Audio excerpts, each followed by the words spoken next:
পুরুলিয়ায় এটা আমাদের সেকেন্ড দিন বন্ধুরা। আর সকাল সকাল চায়ের সাথে মর্নিংটা বাঙালিদের কিন্তু আলাদাই একটা অনুভূতি। তার সাথে পুরুলিয়ার যে নিরিবিলি একটা ভিউ শহরে সকাল সকাল মর্নিং টাইমে দেখতেও কিন্তু খুবই সুন্দর লাগে। আমাদের গাড়ি কিন্তু ঠিক সকাল সকাল চলে এসেছে, কারণ সকাল সকাল অযোধ্যা পাহাড় দেখতে আবার মজাটাই কিন্তু একটা আলাদা। তাও আমাদের একটু লেট হয়ে গেছে, কিন্তু পুরুলিয়া শহরটা কিন্তু খুবই ভালো। তোমরা একদিন পুরুলিয়াতে হোল্ড করতে পারো। আমরা খুবই এনজয় করেছি আগের দিন পুরুলিয়াতে। এখন আমরা সকাল সকাল যাবো অযোধ্যা।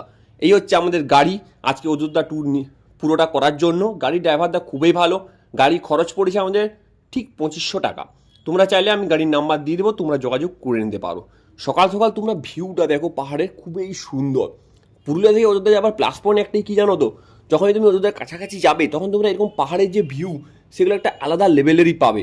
মানে পাহাড়ে এখনও পৌঁছায়নি, কিন্তু সেই ভিউগুলো তোমরা কিন্তু দেখতে দারুণ। এই দেখো সকাল মর্নিং টাইমের ভিউটা, উফ কি বলবো, দারুণ লাগছে। তার সাথে এখানে চা পাওয়া যায়, আর বাঙালিদের আর কি দরকার, সামনে পাহাড় আর তাদের চা, দুটো মিক্স হয়ে গেলে আলাদাই একটা মজা। তোমরা সকাল সকাল আসার চেষ্টা করবে, আমি বারবার বলছি এই কারণে, কারণ এই ভিউটা তোমরা সকাল ছাড়া পাবে না। তার সাথে দেখো এই মিষ্টি রোদ, এটা হচ্ছে অযোধ্যা পাহাড় ওঠার একটু উপরে।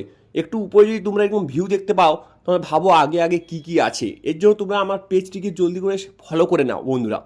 এই দেখো পাহাড়ের দূরত্ব, দূরে যে ভিউটা দেখছো, একদমই ঘুম হয়নি, চোখ একদম পুরো হয়ে গেছে, কারণ সকাল সকাল উঠবো এই টেনশনে।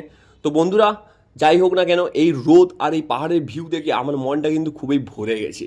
নেক্সট ভিডিওটা খুবই জলদি আসবে, একটু লেট হচ্ছে কারণ শরীরটা আমার একটু খারাপ।